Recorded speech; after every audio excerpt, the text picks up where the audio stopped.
রণসজ্জাকে হুমকি হিসেবে বর্ণনা করে কঠোর জবাবের পাল্টা হুঁশিয়ারি দিয়েছে তেহরান। কূটনৈতিক টেবিলে আলোচনা চললেও মাঠে বাড়ছে সামরিক সজ্জা।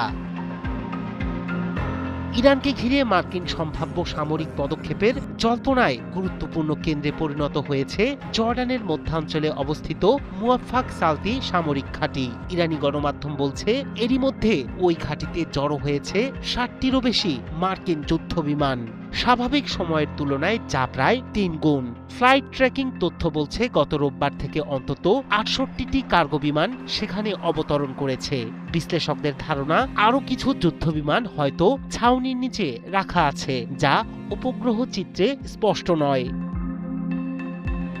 চীনের উপগ্রহ চিত্রেও দেখা গেছে আগের তুলনায় আরও আধুনিক যুদ্ধবিমান মোতায়েন করা হয়েছে। এর মধ্যে রয়েছে F-35 স্টেলথ ফাইটার জেট। পাশাপাশি শনাক্ত করা গেছে কয়েকটি ড্রোন ও হেলিকপ্টার।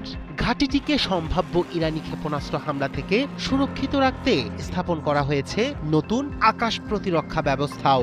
নাম প্রকাশ না করার শর্তে জর্ডানের কর্মকর্তারা জানিয়েছেন আমেরিকার সাথে বিদ্যমান প্রতিরক্ষা চুক্তির অংশ হিসেবেই এসব সামরিক সরঞ্জাম সেখানে মোতায়েন